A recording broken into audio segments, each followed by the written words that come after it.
There's a sentence that has been buried inside this mystery from the very moment someone decided to build a story around it. Many of them wanted her to never come back. 7 words. If you actually stop and analyze them, really dissect them instead of glossing over them, you realize they don't have just one meaning. They hide at least 2 interpretations. Both are real, both are disturbing, and neither is the version the media has been feeding you. This isn't a tagline. This is the thesis of the entire investigation. Every act that follows is a different answer to the same question. Who are they? And who is her? We're not clearing up that ambiguity right away. Resolution is something we have to earn. If this case already has you thinking, hit like, subscribe, and turn on notifications so you don't miss a single part of this investigation. Let's begin. Not with the crime, not with the disappearance, not with the federal investigation, the ransom notes, or that shadowy figure caught on the doorbell camera. Let's start where the first version of that sentence lives. Inside a building in downtown Manhattan, on a show that has been on American television longer than most countries have had commercial broadcasting. The desk the Today Show anchored desk isn't just furniture. It's one of the most valuable pieces of real estate in American media. That space generates nearly $200 million in advertising revenue annually, just during its first 2 hours. The face behind that desk isn't an employee. It's the core product. The entire financial architecture of the network is built around them. Audiences don't tune into the Today Show for an abstract concept. They tune in to see the person sitting in that chair. They wake up at the same time, turn on the same channel, and expect to see the same face. That expectation isn't love. It's habit. And advertisers pay hundreds of millions of dollars for that habit. So when that seat stays empty, not for 2 days, not for 1 week, but for 2 full months, the institutional pressure doesn't pause out of respect for personal tragedy. It intensifies, because an empty chair isn't just an absent person. It's an opportunity. And morning television has a long, cold history of what happens when opportunities appear. The absent Savannah Guthrie stepped away from that desk on January 30th, 2026.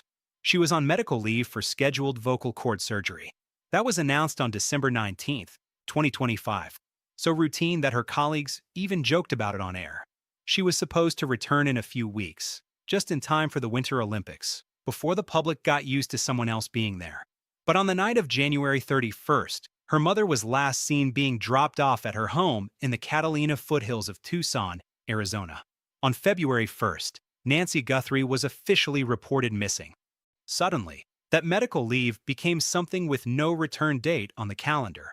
And that's when the seat started to look interesting to people who hadn't considered it before. That's not an accusation. It's a cold observation about how structures work. Top morning show anchor chairs don't stay empty without deep consequences. They trigger internal recalibrations about talent placement, exhaustive analysis of audience behavior, strategic reevaluations that executives quietly discuss for years. An unexpected absence, even one caused by tragedy, is still a power vacuum. And power vacuums get evaluated by people whose job is to fill them as efficiently as possible. That's not cynicism. That's the institutional logic of a $200 million product operating without its main asset. The call the most revealing corporate decision the network made in the weeks after Nancy Guthrie's disappearance wasn't a press release. It was a phone call to Hoda Kotb. Hoda had retired from the Today Show on January 10th, 2025, after 16 years. A formal, final goodbye. The industry honored a departure it couldn't compete with. When Hoda walked out of that studio, the professional consensus was absolute.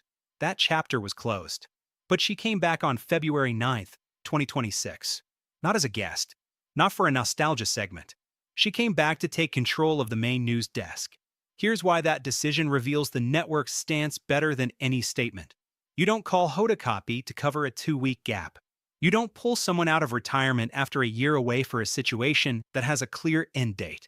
You call Hoda Kotb when you need the audience to feel continuity without noticing the void. And when, honestly, you don't know how long the absence will last. That's an extremely precise, cold institutional calculation. It's the move of a network that looked at what it knew about the case and decided the usual team of correspondents wasn't enough to contain the crisis. The real product of morning television isn't news. It's absolute familiarity. Change the faces, and you fracture trust. And revenue. Hoda was the most lethal solution to an interruption whose duration no one could predict. The fact that her presence became essential reveals the scale of the internal fracture that was forming. While that chair stayed empty and the air grew heavy, next to Hoda sat Craig Melvin, an unshakable, low-profile anchor. The kind who never lets his own presence overshadow the news. That formula, Hoda's family warmth and Melvin's neutrality, was the only solid anchor the network could offer in an inherently volatile situation. The Viper Pit, here's what the Daily Mail reported, later picked up by the Irish Star. Insiders inside the show described the atmosphere during Savannah's absence as a genuine Viper Pit. Those same sources said many within the network wanted her to never come back. We have to be extremely careful with that claim. Anonymous tabloid sources don't automatically get credibility. We're not presenting this as fact. We're presenting it as a deliberate, surgical report worth breaking down for the weight of its words. A Viper Pit. The hope, despite a colleague's suffering, that her return never happens. Those aren't the words of someone describing everyday friction. Those are the words of someone who works in an environment where another person's tragedy becomes fuel for personal ambition, where the logic of the vacancy, the freed-up space, the redistributed airtime started to take effect. A real power shift happened while, on camera, million viewers saw yellow ribbons and gestures of solidarity. The facade of morning television and its internal reality have rarely been obligated to match. Savannah at the center, Savannah Guthrie, is the core of this story. Not Nancy. Not the investigation. Her. Because in her figure, both realities of the conflict converge. No professional training prepares you for this. The courses that teach anchors how to handle breaking news, awkward interviews, or controlled sadness during a tragedy, none of that works when you become the tragedy. When you are the news while trying to keep reporting on other people's lives. On March 26th and 27th, she gave an extended interview to Hoda Kotb, her first time on camera after the disappearance. In that conversation, she said something that stuck in the analytical file of this case. She said she didn't know if her mother's kidnapping was about money. She suggested the ransom theory, the idea that this was just an attack on a wealthy family, might not be the full explanation. That wasn't impulsive.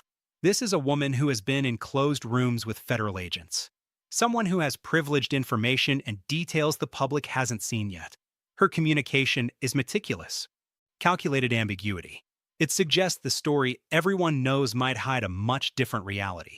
The date they don't talk about. Most news reports about this case have gravitated around two specific moments. January 31st, the night Nancy Guthrie was last seen. February 1st, when her disappearance became official.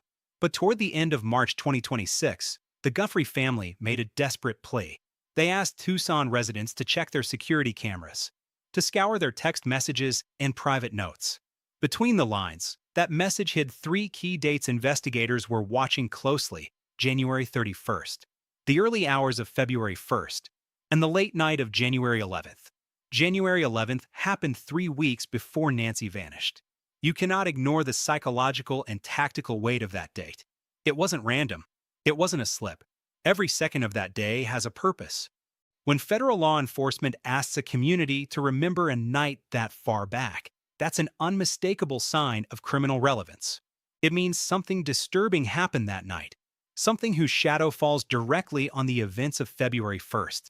What happens weeks before a crime of this sophistication? Surveillance, terrain reconnaissance, the meticulous construction of a scenario for the attack. That advanced work made the horror possible. The person who breached Nancy's home on February 1st knew exactly where every camera was. They understood the architecture of the property. They had alarming knowledge of their target. They moved through that place with such ease that improvisation wasn't a factor. That level of detail was forged in the shadows long before. Investigators suspect the foundation of this plan was laid at least partially on January 11th. 21 days of preparation. This wasn't a crime of opportunity. It was a cold operation with a strictly defined timeline. And that gestation period is already in the case file. The doorbell footage by February 10th. The FBI released what little but unsettling material they had, for still images and a short video clip from Nancy Guthrie's smart doorbell. A silhouette stalked the front entrance in the early morning of February 1st. Face covered, gloves on, carrying a weapon. According to FBI Director Kash Patel, At 1:47 a.m., the recording device was tampered with maliciously. Within an hour, Nancy's pacemaker monitor failed to transmit its usual data. That was the last confirmed sign of life inside those walls. Let's move past what the images show and talk about what they mean. Hiding the face isn't just a criminal cliché. That person didn't put on a mask at the last second before crossing the threshold. They wore it because they knew in advance that house had surveillance. They understood that an exposed face would mean the end of their impunity and an immediate resolution to the police investigation. The mask was an instinct. It was a logistical decision made during the planning stages. The gloves tell the same story. Wearing them before entering means a latent concern about fingerprints. Anticipating biological evidence before arriving means visualizing the investigation that follows. Tactically, that's called pre-mission risk assessment. The theory of a wireless signal jammer, not officially confirmed, adds a chilling layer of technical complexity. Blocking a frequency requires understanding what signals protect the target and how their disruption helps the crime. Mask, gloves, jammer, January 11th. When you connect those dots, what emerges from the shadows isn't a simple criminal act. It's a perfectly orchestrated harassment campaign.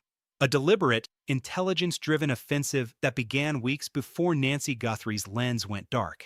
The ransom silence, according to former FBI Special Agent Andrew Bringwell, something went wrong in the execution. This is the other side of the supposed ransom story, the part the press has preferred to leave out.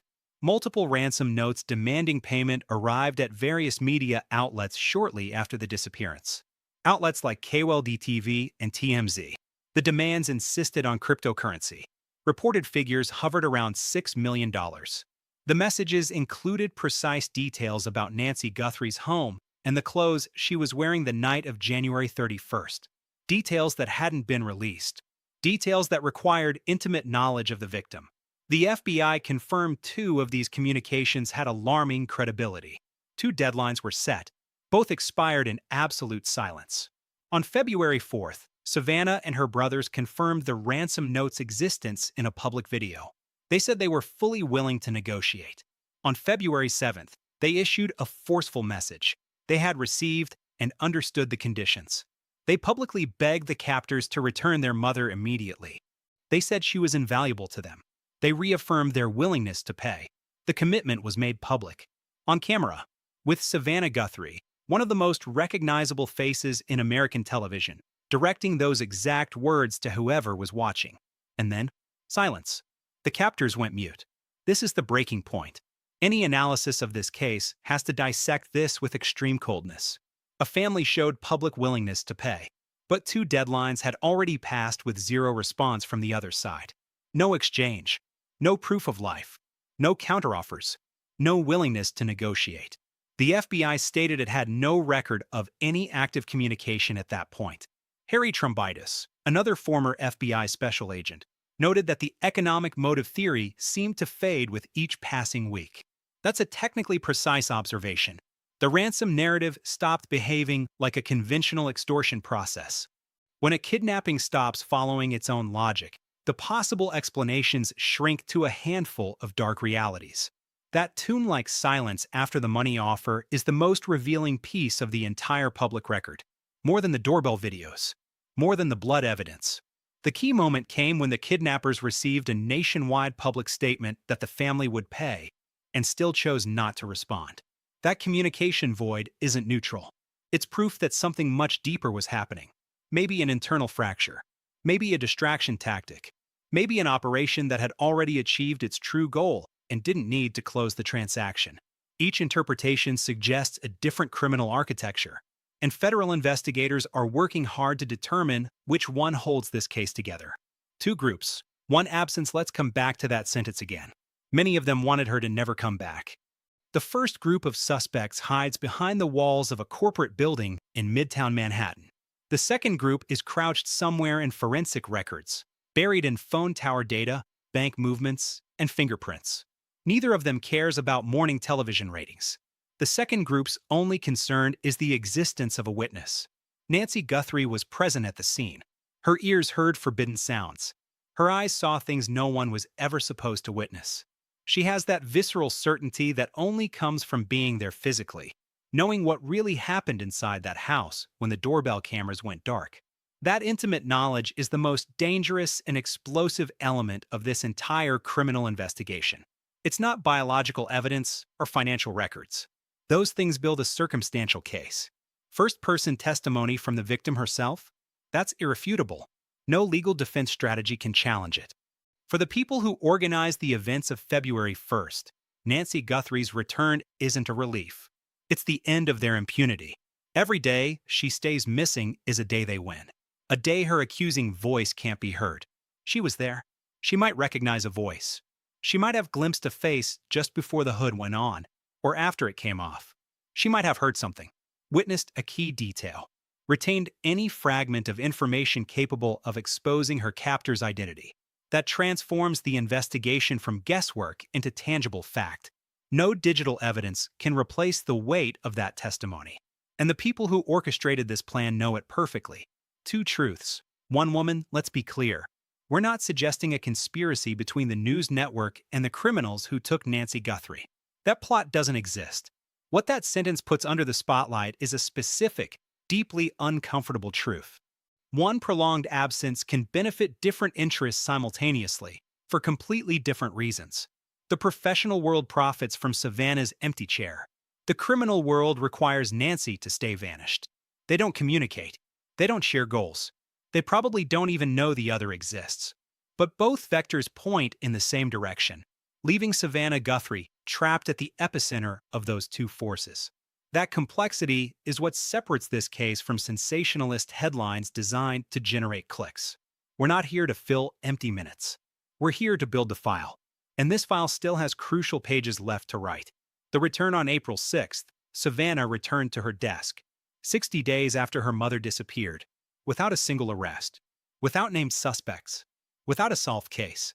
She didn't come back because the criminal danger had stopped, or because her professional rivals had backed down. She came back because she refused to let the void become a position she had to maintain. She was not going to prolong that absence for any of them. The investigations remain open. The records confirm it. That second criminal group is still free, no charges filed, waiting to find out how much federal evidence has accumulated against their supposed impunity. As for the first group, the one representing institutional power, they've had to share space again with the person they reportedly preferred never to see again. Both plots are still active. Every word still carries weight. This case is far from over.